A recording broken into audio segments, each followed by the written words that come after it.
An incredible flash of energy and light, though. And matter, and yeah, all of this, all of the above. Do you give people who make this case that that was the beginning and that there had to be something that provoked the beginning, do you give them an A at least for trying to reconcile faith and reason?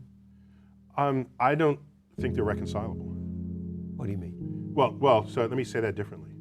All efforts that have been invested by brilliant people of the past have failed at that exercise. They just fail. And so the track record is so poor that going forward I have essentially zero confidence, near zero confidence that there will be fruitful things to emerge from the effort to reconcile them.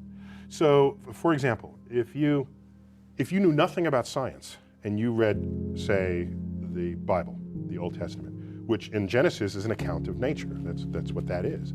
And I said to you, give me your description of the natural world based only on this. You would say the world was created in 6 days and that stars are just little points of light, much lesser than the sun. And in fact, they can fall out of the sky, right? Because that's what happens during the Revelation. One of the signs that the second coming is that the stars will fall out of the sky and land on earth. So to even write that means you don't know what those things are. You have no concept of what the actual universe is. So everybody who tried to make proclamations about the physical universe based on Bible passages got the wrong answer. So what happened was, when science discovers things and you want to stay religious, or you want to continue to believe that the Bible is unerring, what you would do is, you would say, well, let me go back to the Bible and reinterpret it. Then you'd say things like, oh, they didn't really mean that literally, they meant that figuratively.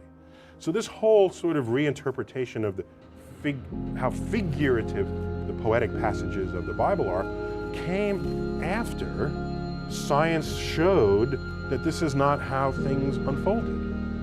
And so the educated religious people are perfectly fine with that. It's the fundamentalists who want to say that the Bible is the literal truth of God, and want to see the Bible as a science textbook, who are knocking on the science doors of the schools, trying to put that content in the science. Enlightened religious people are not behaving that way. They're saying, yes, science is cool, we're good with that, and use the Bible to get your spiritual enlightenment and your emotional fulfillment. I have known serious religious people, not fundamentalists, who were scared when Carl Sagan opened his series with the words, "The cosmos is all that is, or ever was, or ever will be." That scared them, because they interpret that to mean, then if this is it, there's nothing else, no God and no life after. For religious people, many people say, well, God is within you. God, there are ways that people have shaped this, rather than God as an old gray-bearded man in clouds. So if God is within you, what I'm sure Carl would say, in your mind, and we can measure the neurosynaptic firings when you have a religious experience. We can tell you where that's happening, when it's happening, what you're feeling like at the time. So your mind, of course, is still within the cosmos. But do you have any sympathy for people who seem to only feel safe in the vastness of the universe you describe in your show, if they can infer a personal God who makes it more hospitable to them, who cares for them? In this, what we tell ourselves is a free country, which means you should have freedom of thought. I don't care what you think. I just don't. Go think whatever you want. Go ahead. Think that there's one God, 2 gods, 10 gods, or no gods. That is what it means to live in a free country. The problem arises is if you have a religious philosophy that is not based in objective realities, that you then want to put in the science classroom. Then I'm going to stand there and say, no, I'm not going to allow you in the science classroom. I'm not telling you what to think. I'm just telling you in the science class, you're not doing science. This is not science. Keep it out. That's when I stand up. Otherwise, go ahead. I'm not telling you how to think. I think you must realize that some people are going to go to your show at the planetarium and they're going to say, aha, those scientists have discovered God. Because God, dark matter, is what holds this universe together. Was that a question? It's a statement. You know they're going to say that. So the history of discovery, particularly cosmic discovery, but discovery in general, scientific discovery, is one where at any given moment there's a frontier.